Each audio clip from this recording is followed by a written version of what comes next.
Alright guys,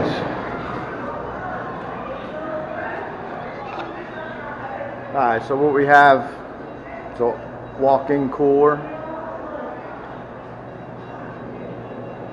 Basically it's down, it's about 70 degrees in here. We got heat, so what we did, we hooked up our gauges, which are right there. Both sides of the pressures were reading the same PSI, so we knew it was a valve plate right away. So we got the recovery tank, recovered all the refrigerant, and then when we got up top, we got the new valve plate. And I'm going to go up top here.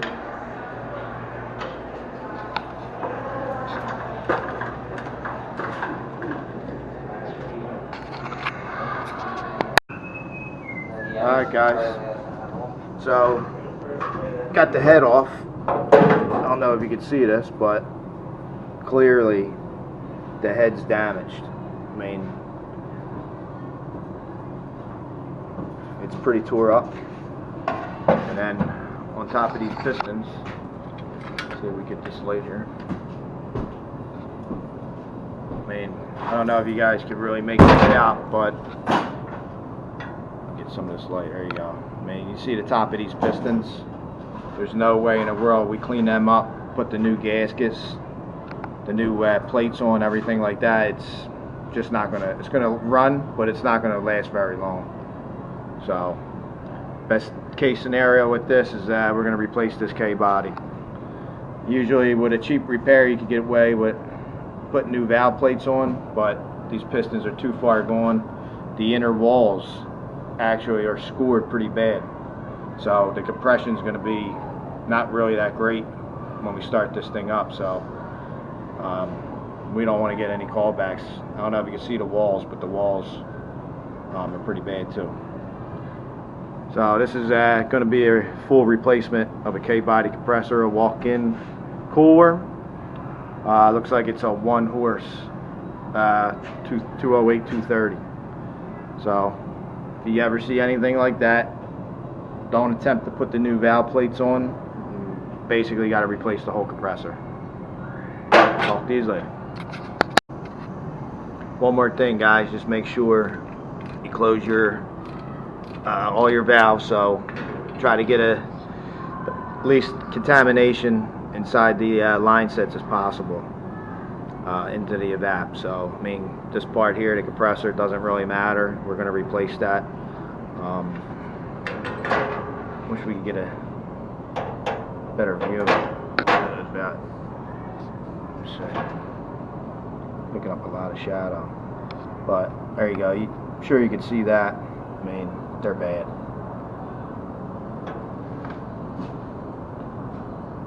The walls, I mean, be honest with you, we never seen one this bad. I'm sure you guys, some guys out there seen them this bad, but that's pretty bad. Alright, so I'll make a video of replacing the compressor. I mean, pretty simple. I think I made a video. There's the pecker head, all the wires. We'll clean that all up. But that's what we got. We're on top of a cooler. So, and that's pretty much it. Alright guys, so this is video 2 of replacing this bad compressor. I think we did a video on a K-body, so it's going to be the same thing. Make sure your power's off. Disconnect all your wires here. Then you got your suction side. Disconnect that. The valve's bad. Replace the valve while everything's off. Same thing. Got 2 screws. Take that high side valve off. Take your pressure control off. This is actually only a couple years old, the compressor control. We're going to keep this and reuse it. There's nothing wrong with it. We put that on maybe 2 years ago. So that'll be an expense that you don't have to buy. Take these out, put our plugs in, and then your 4 screws on the bottom. And then here, we already cut out the dryer filter sight glass. I'm going to put a all in one. Dryer filter and sight glass all in one. I'll make this loop up, come down, and then tie it back in. And then, of course, don't forget, replace your start components.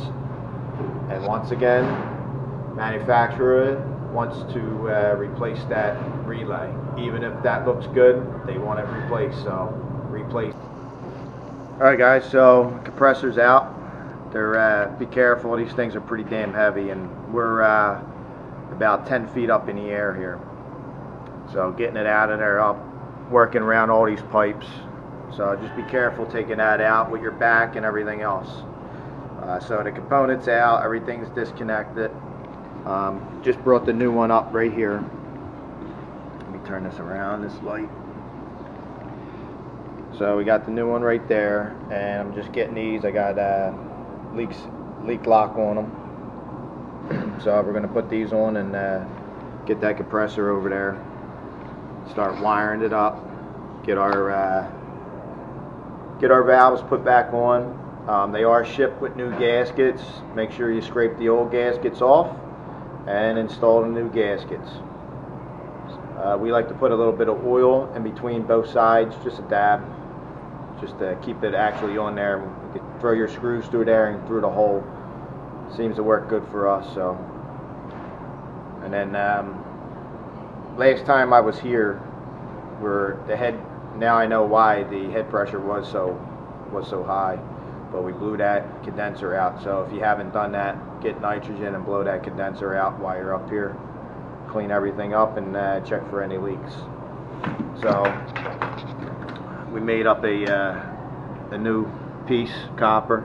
It's going to go right on there like that, and then filter, dryer, sight glass right here on the outside going to the evap. Alright guys, so compressor's on. Alright guys, so the compressor's on. Everything pretty much is tied in. Electrical's all done. I went over electrical on another video that's online, so you can see the way I did that. I'm not going to do it every time and bore you guys. So next thing, I'm going to start brazing this. I mean, if you guys want me to film this whole entire thing process, which is about 2-3 hours sometimes, I mean, this is a little bit longer because we had to pull this compressor up and all that, but I don't think there's no need to, and I don't want to bore you that long watching a video. Just trying to get the points across. And I mean, if there's any mechanical things you want me to show you that's up and close, just leave a comment and I'll actually do that. But you know, pressure control, like I said on the other one, it's just make or break. You got 2 wires coming off. We expanded the ends already on this. We'll cut it somewhere in the middle here. We'll put a dryer filter combo on this, and that'll be it. And then, you know, put a vacuum on, put our gauges on, and then fill it.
I always try to cover the sight glass. If you don't, crack it. Yeah.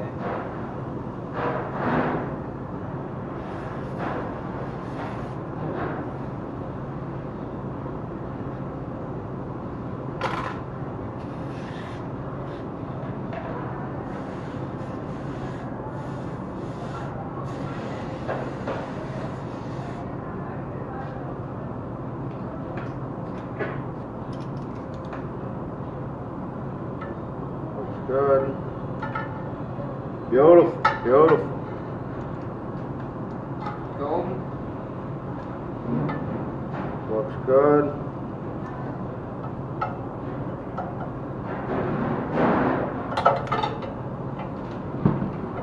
What you got these mirrors for, fellas?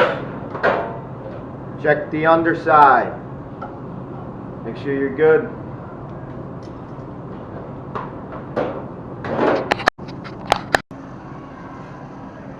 Alright guys, so when the cages move, but we got a 0 rise.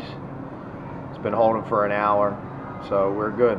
Pull the vacuum, line sets are hooked up. We're going to drop this system, takes R22. So we're going to drop R22 in it and go from there. So sight glass, new dryer filter, everything's brazed in, everything's holding tight. And we're going to go from there. So I'm going to start dropping this in, and as we do that, the last thing I got to do is switch out that component, which is the relay on the top. And I'll get you some readings on the unit here. All right, guys. So sight glass is full. We got about 8 pounds in, 7 to 8 pounds. Not a bad number right there.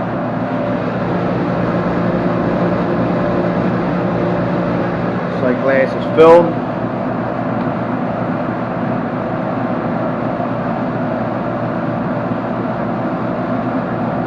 Looking good, looking good. Alright guys, so in about 15 minutes, TXV is wide open again. See that bubbles? So it's adjusting, it's hunting a little bit, going back, opening, closing, opening, closing. Numbers are still pretty good. So we'll let it sit another 15 minutes and see if we got to add.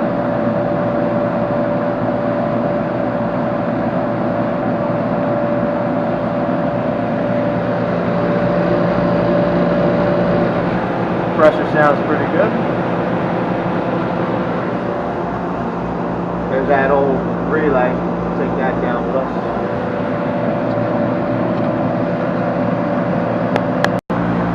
Alright guys, so I'm going to use the Viper. And again, this can's cold. It's been out in the truck. So if it's cold, the only thing it's going to do to the liquid is actually cool it down. It's like putting cold water on. But in the summertime, you can only do half of the vat. Otherwise, I mean, you should still only do half because you still can overheat the fan. Is that? Yep. Hold on.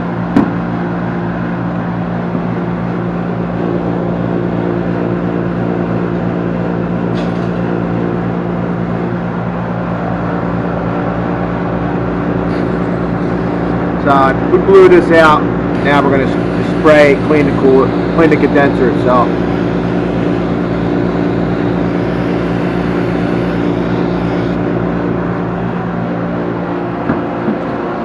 Here's our pressures. We're running about 45 minutes now, so the box is pretty hot. You can see the evap's coming down. Pressure's coming down on the low side. High side, pretty much staying steady, and we still got bubbles in the sight glass. Now remember, these tanks here, you know, they're made to be filled, and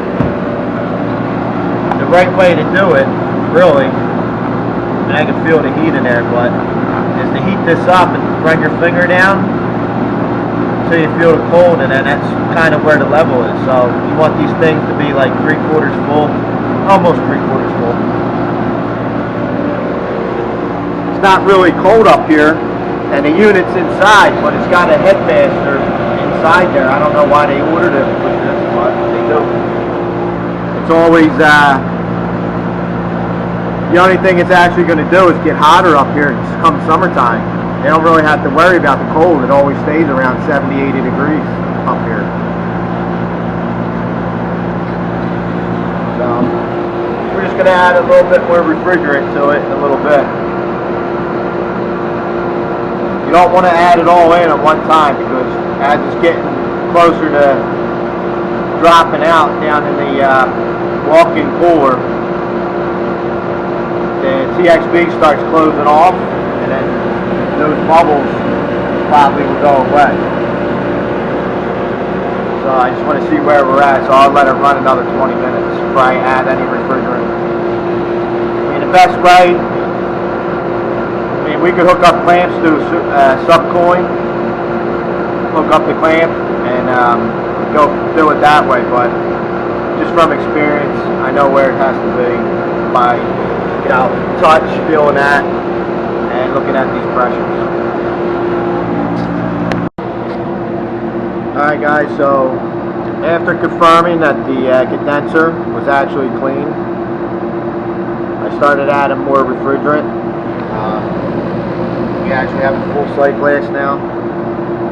So once you confirm the condenser is clean and your head was, you know, roughly around 128, 130, if you start adding refrigerant, more refrigerant, so that that's a full sight glass, you should actually see your head pressure drop down and your temperature drop down. Now, if it didn't need more refrigerant and you're adding it, your head pressure is going to go up and your temperature, liquid temperature, is going to go up.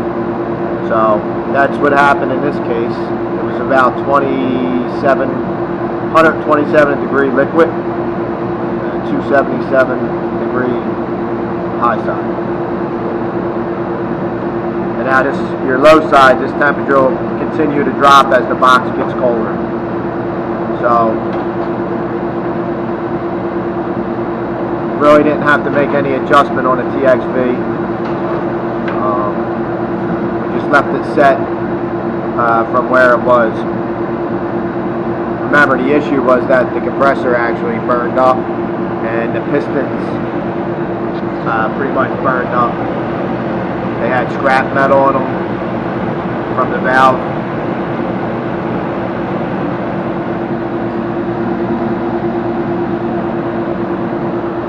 So that's where we're going to leave it. That's it for today. Box is down to like 50 degrees now from 80 degrees.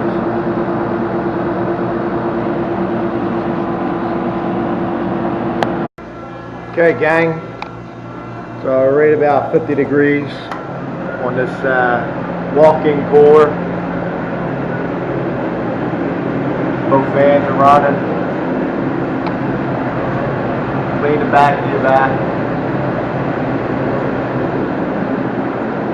Feels pretty good. Just from experience, you're standing here, you hear vapor coming through, it's a hissing sound, you know you're low on refrigerant. So when you first start these up and you're in here and you hear that noise, you know you got to add more refrigerant. You should know that by looking at your gauges. But it sounds good. This evap's filled to the top, going all the way through, so everything is as it should. We're actually working on the freezer too. Since this morning we had the freezer actually off. Around 45 degrees. This entire evap was frozen. So we're in there throwing all this out. Gonna check the charge.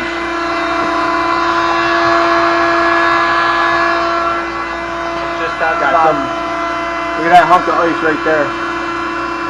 Big hunk of ice falling off right there. Yeah, that's the only spot that's frozen. The rest of it's thawed out.